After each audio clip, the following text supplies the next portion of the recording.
Maxine Harper gripped the steering wheel, her eyes darting between the winding road and the towering trees of the dense forest that surrounded her. The journey into Silverpine felt endless, as though the road itself was conspiring to keep her out, twisting and narrowing with every mile. Her editor had dismissed the story as a mere curiosity, a few unexplained animal attacks in a small, out-of-the-way town. But the reports she'd seen hinted at something darker. Victims found in the woods with wounds too brutal, too intentional to be from any wild animal. The local news outlets hadn't even covered it, and the police reports were frustratingly vague. Yet, rumors had crept out, painting a chilling picture, a massive creature stalking the residents, terrorizing them under the cover of night. As she passed the faded sign that read, "Welcome to Silverpine. Beware the woods," a strange sensation settled over her.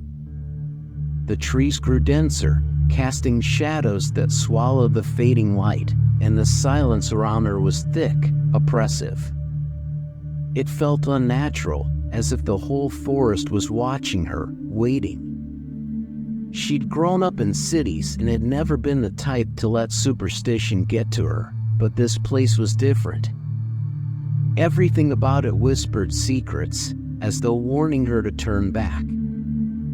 She gritted her teeth and drove on, telling herself that this story would be her chance to make a name for herself. But a small part of her, buried under her ambition, was already questioning if she'd made a mistake. Silverpine was a modest town, but its charm was overshadowed by an air of decay and melancholy. The buildings were old and weathered, their faded facades blending with the mist that clung to the streets. The townsfolk moved slowly, their gazes casting only brief, suspicious glances her way before shifting away, as though her presence was both unwelcome and unsettling. It was as if they already knew why she was here and resented her for it. Maxine checked into the Silverpine Inn, a modest establishment that looked like it hadn't been updated in decades.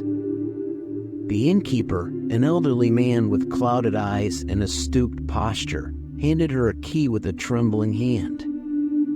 He didn't speak, and when she tried to ask him about the recent attacks, he simply muttered something about the curse and shuffled away, leaving her alone in the dimly lit lobby.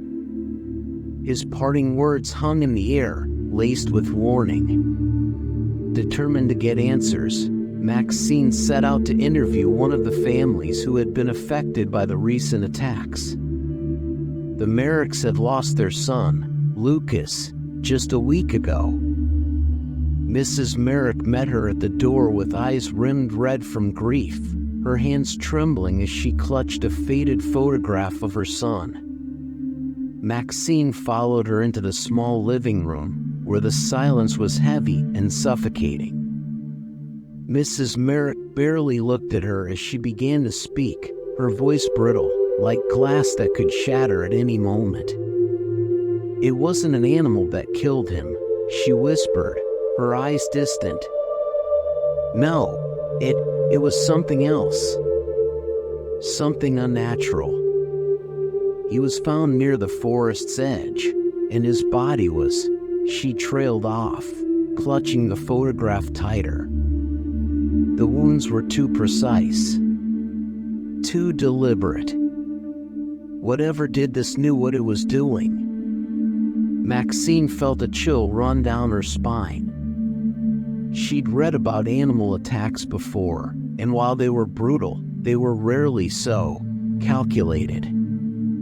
Mrs. Merrick's voice trembled as she continued, speaking of how Lucas had been found with deep, jagged gashes, his limbs twisted in ways that defied reason.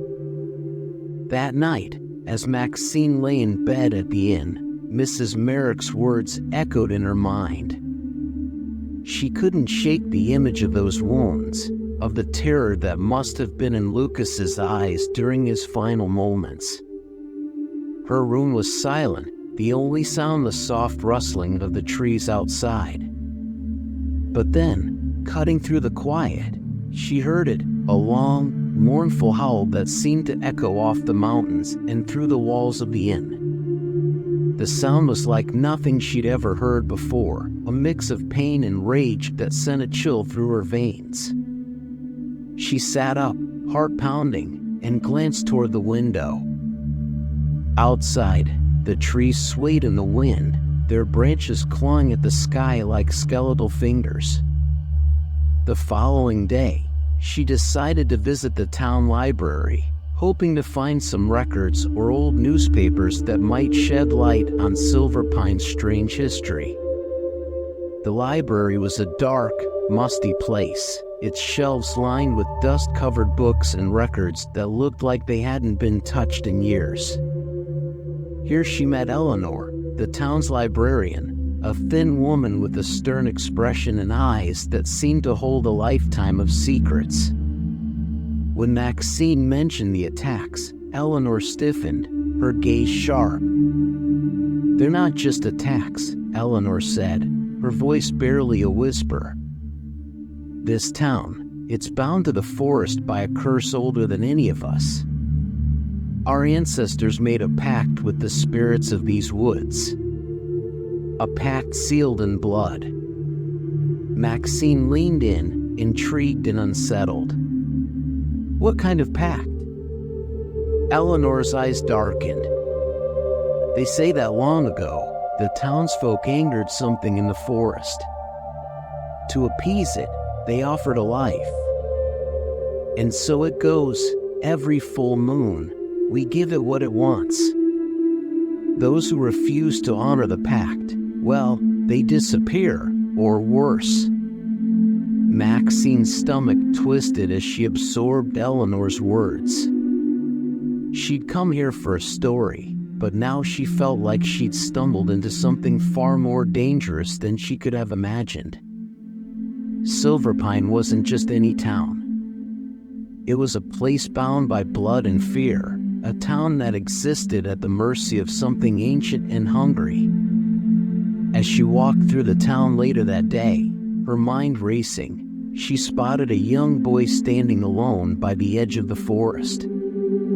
He was drawing in the dirt, and when he noticed her, he didn't look away, his gaze steady and curious. She approached him, noticing the drawings he clutched in his hands, sketches of wolves, each one with eyes that seemed too human, too knowing. "Do you like wolves?" she asked, her voice soft. The boy nodded, his expression serious. "They protect us, but they also take. That's why I don't go near the woods at night." Maxine's curiosity grew, but before she could ask more, the boy's mother appeared, her face pale and drawn. She hurried him away, casting Maxine a fearful look. It was as if the whole town was in on some terrible secret, one they were desperate to keep hidden. That night, she awoke to a strange feeling, a sense of being watched. She sat up, her breath shallow, and glanced toward the window. There, in the darkness, she saw them, a pair of eyes, gleaming gold, unblinking and filled with an intelligence that sent a shiver down her spine. She froze, her heart pounding, as the eyes seemed to peer into her very soul before they vanished into the night. The following morning, she found deep scratches on her windowsill, as if something with claws had lingered outside her room, waiting. Determined to uncover the truth, Maxine sought out Father Morris, the town's priest, who had served in Silverpine for decades. When she questioned him, his face grew pale, his hands trembling as he clutched his rosary. "There's a price to living here," he said, his voice a mere whisper. "The forest, it takes those it chooses. Silverpine survives because we honor the pact. It's been this way since before I was born, and the curse runs deep in her blood. Those who resist pay a heavy price. As Maxine left the chapel, a feeling of dread settled over her. She began to notice changes in herself. Her senses sharpened, her vision keener, her strength coming in sudden, unexpected bursts. It was as though the forest was reaching into her, altering her in ways she couldn't explain. Digging through old town records, Maxine made a shocking discovery. Her own family had once lived in Silverpine, generations ago. Her ancestors had been part of this pact, bound by blood to the curse that plagued the town. She'd come here by chance, or perhaps she'd been called. On the night of the full moon, she followed the townsfolk into the woods, determined to confront whatever force held Silverpine in its grip. In the silver light, she watched in horror as the townspeople transformed, their bodies twisting, bones cracking, as they became creatures of fur and fangs, towering wolves with eyes that gleamed with unnatural intelligence. The largest of the beasts stepped forward, locking its gaze on her. She felt a strange recognition, a pull deep within her. She drew a silver knife she'd taken from the chapel, bracing herself. The creature lunged, and she struck, the blade sinking into its shoulder. It howled, recoiling, but the pack closed in around her. When dawn broke, she found herself alone, the taste of blood in her mouth, her hands trembling. She had escaped, but she knew she could never truly leave. The forest had claimed her, and its call echoed in her veins. Even back in the city, she could hear the distant howls, the pull of Silverpine in her bones. She understood now that she could never escape. Silverpine was in her blood, and its shadows would follow her, always drawing her back to the cursed woods.